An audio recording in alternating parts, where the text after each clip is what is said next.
사도행전 2장. 오순절이 되어 제자들이 한 곳에 모두 모였습니다. 그때 갑자기 하늘에서 세찬 바람 소리 같은 것이 나더니 사람들이 앉아있던 집안을 가득 채웠습니다. 그리고 혀처럼 생긴 불꽃이 사람들 눈앞에 나타났습니다. 그 불꽃은 여러 갈래로 갈라져 그곳에 모인 한 사람 한 사람 위에 머물렀습니다. 사람들은 다 성령으로 충만해졌습니다. 그리고는 성령께서 말하게 하시는 대로 자기들의 언어와 다른 외국어로 말하기 시작했습니다. 예루살렘에는 세계 각 나라에서 온 경건한 유대인들이 머물고 있었습니다. 이 말소리가 나자 많은 군중들이 모여들었습니다. 그들은 믿는 사람들이 자기네 나라 말로 말하는 것을 듣고는 모두 놀랐습니다. 군중들은 너무나 놀라 이상히 여기며 말했습니다. 보시오, 말을 하는 이 사람들은 모두 갈릴리 사람들이 아닙니까? 그런데 우리가 이 사람들이 저마다 우리가 사는 지방 말을 하는 것을 듣게 되니 이것이 도대체 어떻게 된 일입니까?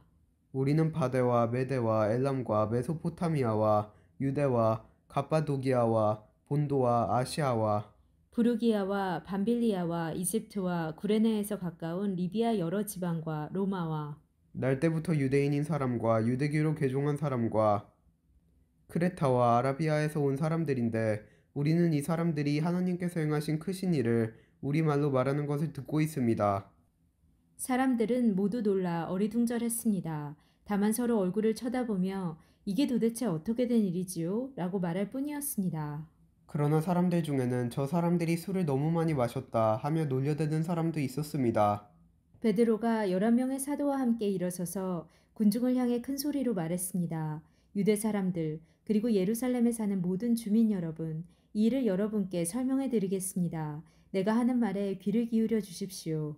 지금은 아침 9시밖에 되지 않았으니 이 사람들은 여러분이 생각하는 것처럼 술에 취한 것이 아닙니다. 오늘 일어난 일은 바로 요엘 선지자가 예언한 대로 이루어진 것입니다. 하나님께서 이렇게 말씀하셨습니다. 마지막 날에 내가 내 영을 모든 사람에게 부어주겠다. 너희의 아들과 딸들은 예언할 것이요. 너희의 젊은이들은 환상을 볼 것이요. 너희 늙은이들은 꿈을 꿀 것이다. 그날에 내 남자 종들과 여자 종들에게까지 내 영을 부어주겠다. 그러면 그들은 예언할 것이다. 내가 위로 하늘에서는 기이한 일을 아래로 땅 위에서는 표적을 보여줄 것이다. 피와 불과 짙은 연기가 일 것이다. 해가 어두워지고 달이 핏빛으로 변할 것이다. 이 일이 일어난 후에 크고 영광스러운 주님의 날이 올 것이다. 그러나 누구든지 주님의 이름을 부르는 사람은 구원을 얻을 것이다. 이스라엘 백성 여러분, 이 말을 명심해서 들으십시오. 나세렛 사람 예수님은 하나님과 같은 권위를 지니신 분이셨습니다. 하나님께서 예수님을 통해 일으키신 기적과 기이한 일과 표적으로 이 사실을 여러분에게 분명히 보여주셨습니다. 그 모든 일은 여러분 가운데서 일어났으므로 여러분 모두가 잘 아실 것입니다. 이 예수님은 여러분에게 넘겨졌고 여러분은 악한 사람들의 손을 빌어 예수님을 십자가에 못 박아 죽였습니다. 이 모든 일을 하나님께서는 이전부터 알고 계셨을 뿐만 아니라 여러분이 행한 일도 하나님께서 오래전에 세워놓으신 계획대로 된 것이었습니다. 하나님께서는 예수님을 다시 살리셨습니다. 죽음의 고통에서 그분을 풀어놓으셨습니다. 그것은 죽음이 예수님을 계속 붙잡아 둘 수 없었기 때문입니다. 다윗이 예수님을 가리켜 말하는 것이 있습니다. 나는 내 앞에 계신 주님을 항상 뵙습니다. 주님께서 내 오른편에 계심으로 내겐 흔들림이 없습니다. 그러므로 내 마음은 기쁨으로 내 혀는 즐거움으로 가득 차 있습니다. 내 몸도 소망 속에 살 것입니다. 주님께서는 나를 무덤에 내버려 두지 않으시며 주님의 거룩한 분을 썩지 않게 하실 것입니다. 주님께서는 내게 생명의 길을 알려주셨습니다. 주님께서는 나와 함께 계시면서 내게 기쁨을 가득 채우실 것입니다. 형제 여러분, 나는 우리 조상 다윗에 대하여 여러분에게 자신 있게 말씀드릴 수 있습니다. 다윗은 죽어 땅에 묻혔으며 그의 무덤은 오늘날까지 우리 가운데 남아 있습니다. 하나님께서는 다윗에게 그의 자손 가운데 한 사람을 택하여 다윗의 보좌에 앉게 하실 거라고 맹세하셨습니다. 다윗은 예언자여서 하나님께서 맹세로 약속하신 이 내용이 무엇을 가리키는지 잘 알고 있었습니다.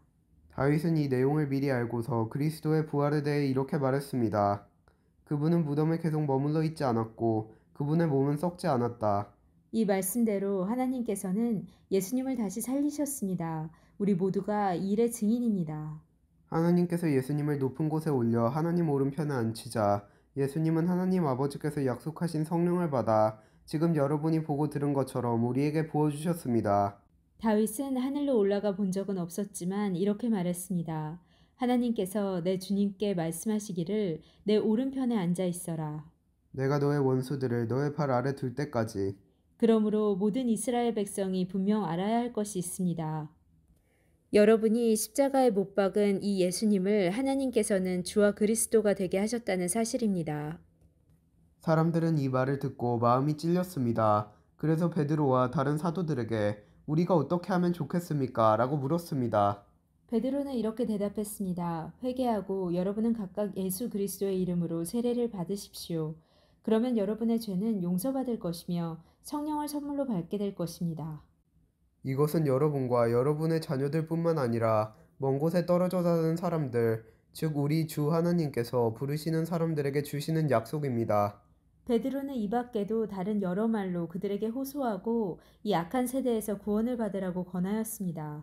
베드로의 설교를 받아들인 사람들은 세례를 받았습니다. 그날 믿은 사람의 수는 3천 명이나 되었습니다. 사람들은 사도들의 가르침을 받으며 서로 교제하고 빵을 나누어 먹고 기도하는 일에 힘썼습니다.